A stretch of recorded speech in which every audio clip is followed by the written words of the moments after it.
Boys, welcome back to the channel. दोस्तों, Casemiro United छोड़ के जाएगा। फैब्रिज़ियो रोमानो ने कंफर्म कर दिया है। कब जाएगा, कितना फायदा होगा यूनाइटेड को, इस पे बात करनी जरूरी है।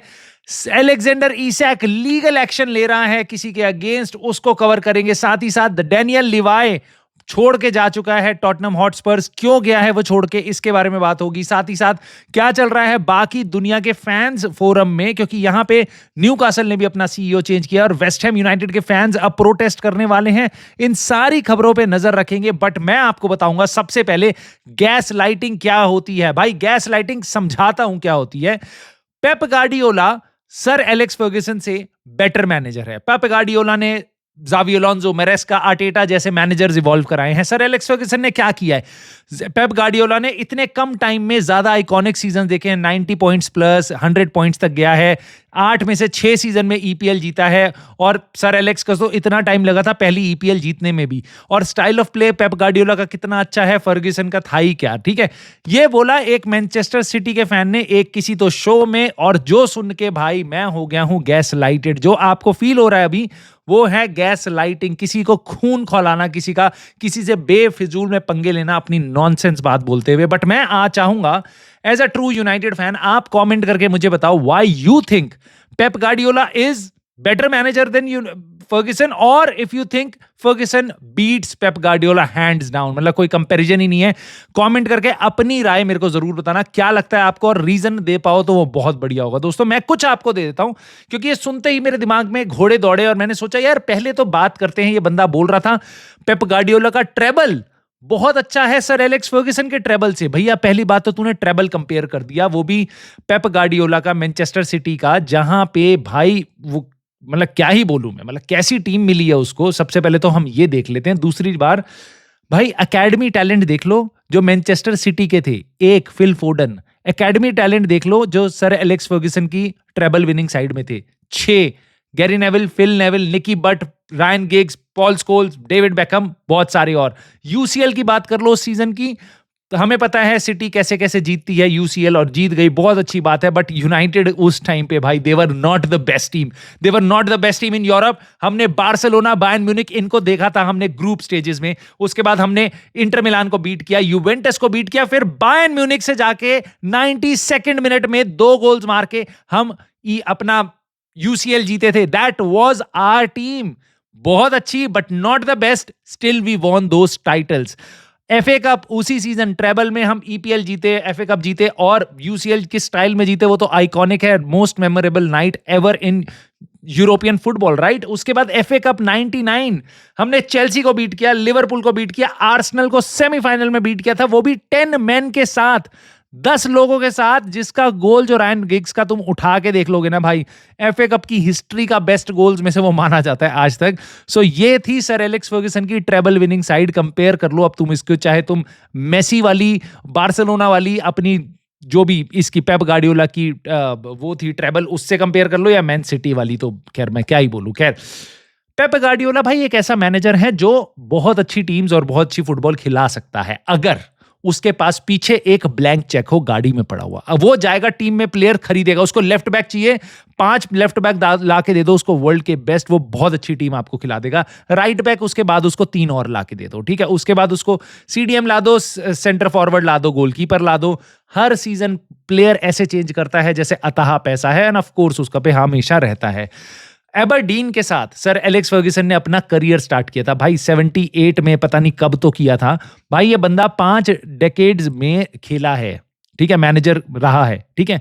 एबरडीन को इसने टाइटल जिताया था पता है कितने टाइम बाद? 25 साल बाद। 25 साल बाद सेल्टिक और रेंजर्स रूल करती थी स्कॉटिश फुटबॉल, ठीक है। उसके बाद 8 सालों में इसने 3 टाइटल जिताए हैं एबरडीन को। उसके अलावा 4 कप, डोमेस्टिक कप्स जितवाए हैं भाई। एबरडीन जैसा छोटा सा क्लब, आई डोंट नो मैं किससे कंपेयर करूं, टॉटनहम हॉटस्पर्स, ठीक है, इंग्लिश प्रीमियर लीग की, ऐसा कोई क्लब जिसको कोई ज्यादा पूछ भी नहीं रहा उस टाइम पे। उस क्लब से उसने मैड्रिड को हरा के यूरोपियन कप जितवा दिया। उसके बाद सुपर कप भी जीत गया एबरडीन के साथ।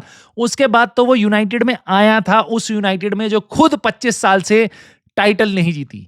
उस यूनाइटेड की टीम को इसने 5-6 साल बाद टीम खड़ी करके टाइटल जिताया, ठीक है। 6 साल लगे इसको सर एलेक्स फर्ग्यूसन को टाइटल जिताने में। पेप गार्डियोला बार्सिलोना में जब गया मैनेजर बनके, उससे 1 साल पहले 2 साल पहले 2006 में बार्सिलोना आर्सेनल को हरा के चैंपियंस लीग जीती थी। उनकी टीम भाई सजी सजाई थी and they got the best ever players in the history of football, Messi, Iniesta और जावी।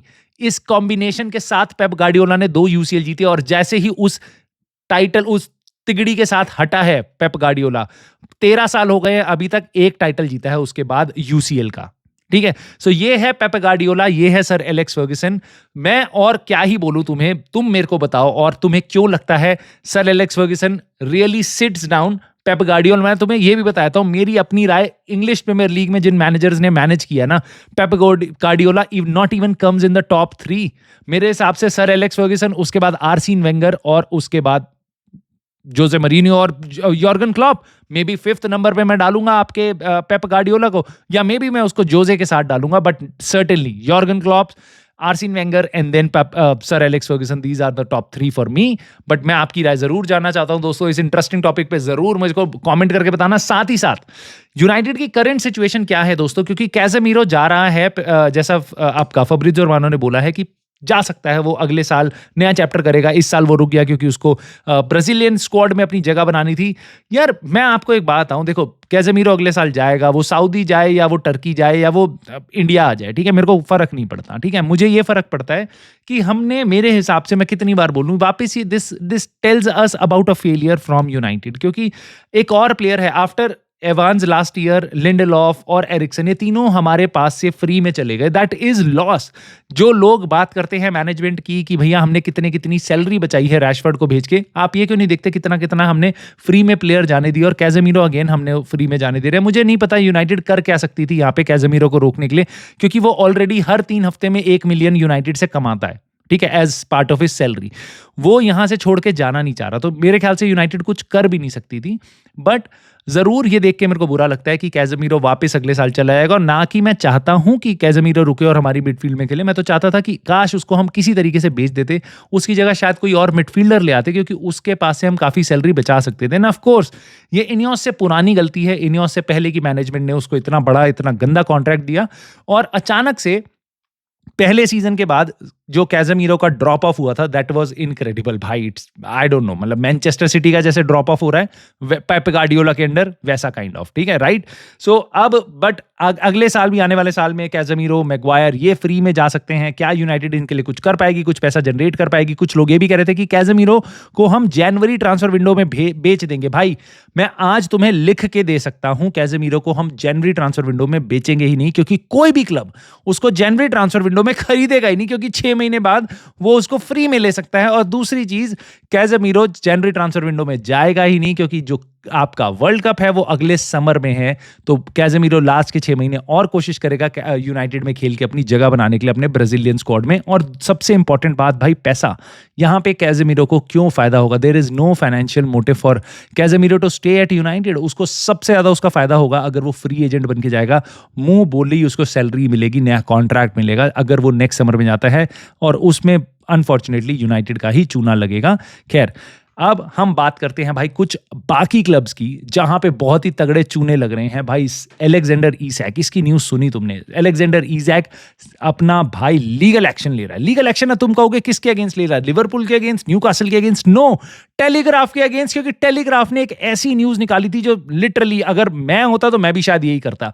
भाई टेलीग्राफ ने बोला ऐसा, उन्होंने बोला कि हमारे को सोर्सेज ने बताया है कि अलेक्जेंडर इसैक यूसीएल में न्यूकासल क्वालिफाई ना करे, ये चाहता था। तो कि अगर यूसीएल में न्यूकासल क्वालिफाई करेगी तो मेरे लिए मुश्किल हो जाएगा लिवरपूल में ट्रांसफर लेना, इसलिए वो साबुटाज कर रहा था, इसलिए वो अपनी ही टीम को हरवाना चाहता था, इसलिए वो चाहता था कि मेरी न्यूकासल यूनाइटेड अपना नहीं खेले चैंपियंस लीग। नाउ उसके बाद अलेक्जेंडर इसैक ने इनके ऊपर लीगल एक्शन लेना स्टार्ट कर दिया टेलीग्राफ के ऊपर, और मुझे लगता है जो जर्नलिस्ट होगा या तो वो फंसेगा या वो बताएगा कौन सा मेरा सोर्स है, और फिर वो सोर्स फंसेगा, क्योंकि ये फैक्ट नहीं है, ये फैक्ट नहीं है, ये सच नहीं है। और यहां पे क्या हो रहा है कि कोई बंदा आके कुछ भी बोल रहा है, लेकिन उस बंदे के लिए जिसके बारे में बोला जा रहा है, जो कि अलेक्जेंडर इसैक है, उसके बारे में आप लिटरली आप उसको बहुत ही बेइज्जत कर रहे हो, इतनी घटिया स्टेटमेंट उसके बारे में मार के। इसलिए मेरे ख्याल से लीगल एक्शन बनता है और मैं चाहता हूं ऐसा किया जाए, क्योंकि मेरे को ऐसा लगता है भाई प्लेयर्स को इतना ज़्यादा ह्यूमिलिएट किया जाता है। रिस्पेक्ट करने दीजिएगा, इररिस्पेक्टिव ऑफ कि वो क्लब छोड़ के जा रहे हैं नहीं जा रहे हैं, बट प्लेयर्स के लिए जो डेरोगेटरी जिस तरीके से अब्यूज़ होता है मीडिया में खासकर, ठीक है, I think that is over the top. और मैं चाहता हूं सर ये ईसैक यहाँ पे लीगल एक्शन ले और इसके आगे कुछ रिजल्ट देखने को भी मिले। तो दोस्तों एक जगह रिजल्ट जरूर देखने को मिला है, और hats off to the fans of Tottenham Hotspurs. I wish हमारे फैंस भी ऐसे होते, बट टॉटनहम हॉटस्पर्स के फैंस का प्रेशर इतना था भाई, डेनियल लेवाई ने छोड़ दिया है स्पर्स को। देखो डेनियल लेवाई वहां पे 24 साल से था, ठीक है, और मेजॉरिटी स्टेक होल्डर जो हैं वहां के, जो स्पर्स को बेसिकली जो उनके मेजर स्टेक होल्डर है, उनके ग्लेजर्स, राइट, लिवाइस फैमिली, ये लिवाइस फैमिली उन्होंने इंटरनल रिव्यू किया था, जनवरी से स्टार्ट किया था, और अगर आपको याद होगा अप्रैल में उन्होंने नया सीईओ भी डाल दिया था, बट डेनियल लेवाई वहाँ का सीईओ नहीं था, वो वहाँ का एग्जीक्यूटिव चेयरमैन था, इसलिए वो सारी चीज़ें क्लब को पूरा मैनेज करता था, पूरा हैंडल करता था, स्टेडियम बनवाने से लेके सारी चीज़ें उसी की, वो बेसिकली वहाँ का डिक्टेटर था ना। उसी को डिक्टेटर को हटवा दिया है इंटरनल रिव्यू करवा के कि भैया हमें lack of basically change of leadership चाहिए। तो अब सीईओ जो है विनय वेंकटेशम, सॉरी नाम मैं ढंग से बोल नहीं पाया, नाम सुन के बिल्कुल ऐसा लगेगा कि ये शायद कोई हमारा सॉफ्टवेयर डेवलपर होगा, राइट, बट वो भाई सीईओ बनने वाला है, अब बन चुका है ऑलरेडी स्पर्स का, और वो पहले आर्सेनल में भी काफ़ी एग्जीक्यूटिव रोल्स में मैनेज कर चुका है, तो काफ़ी एक्सपीरियंस बंदा है इस मामले में। और अब देखते हैं वो कैसा करती है, नया मैनेजर है, नई लीडरशिप है, नया सब कुछ है स्पर्स के पास, वो देखते हैं कितने झंडे उखाड़ लेते हैं, कि क्या क्या करते हैं आने वाले टाइम में। बट ये देख के तो मेरे को ये लगा था, क्योंकि सुनने में आ रहा था कि इसमें बहुत बड़ा रीज़न था फैंस का जो प्रोटेस्ट था, basically they were not happy with Daniel Levy और Daniel Levy had to go now. उसके अलावा न्यूकासल सीईओ की बात हो रही है, तो न्यूकासल ने भी एक नया सीईओ अपॉइंट किया, और फैंस की बात हो रही है तो भाई वेस्ट हैम के फैंस नेक्स्ट लेवल जा रहे हैं। उन्होंने अपने बोर्ड को नो कॉन्फिडेंस लेटर दे दिया कि भाई हमें तुम पे भरोसा नहीं है, ये लेटर हमारा, और अब जो हमारा सपोर्टर्स क्लब है, अभी तक तो हमारे बहुत सारे फैंस प्रोटेस्ट कर रहे थे, कह रहे थे, प्रोटेस्ट की मांग कर रहे थे, बट हम आपको सपोर्ट कर रहे थे, बट डेक्लन राइस को तुमने बेचा 2 साल पहले 100 मिलियन में, और उसके बाद हम यूरोप में भी जा रहे हैं, वहां से भी पैसा आ रहा है, सब कुछ हो रहा है, बट हमसे ज्यादा पैसा बोर्नमथ और क्रिस्टल पैलेस, ब्रैंटफोर्ड, ऐसे क्लब्स हमारे जैसे जो हमसे पीछे हुआ करते थे, वो हमसे आगे जा रहे हैं, on the pitch, of the pitch, सब कुछ हो रहा है। और हमारे को जब भी हम बात करते हैं नई साइनिंग्स की या प्लेयर्स को ज्यादा सैलरी दे के अपने पास बुलाने की, तो हमारे को सुनने में मिल रहा है कि क्लब के पास पैसा नहीं है। तो ये जो मिसमैनेजमेंट हो रही है फाइनेंसिस की, उसके अगेंस्ट हम प्रोटेस्ट करेंगे। तो ये चल रहा है भाई वेस्ट हैम के under, and I just wish इस मुहिम में कब यूनाइटेड फैंस जुड़ेंगे भाई। यूनाइटेड का बोलबाला है भाई, सबसे गंदा मैनेज्ड क्लब पूरी हिस्ट्री ऑफ फुटबॉल में हो सकता है मैनचेस्टर यूनाइटेड हो। कहां से हमें कहां लेके आ चुके हैं। I just want to see big protest. 1958 एक ग्रुप है जिसके साथ मैं उम्मीद लगा सकता हूं, बट वो भी अभी इस टाइम पे ढीले पड़े हुए हैं, बट लेट्स सी वो क्या करते हैं आने वाले टाइम में। बट इस चैनल के साथ बने रहना, क्योंकि अगर कुछ प्रोटेस्ट हुआ या कोई भी और खबर आएगी तो हम तो जरूर डिस्कस करेंगे। Let me know your thoughts about these topics Bros, और उसके अलावा लाइक कर देना, सपोर्ट करने के लिए सब्सक्राइब कर लेना, हाइप कर देना, सब कुछ कर देना। मैं आपसे मिलता हूं नेक्स्ट वीडियो में। Take care and I will see you soon in the very next video.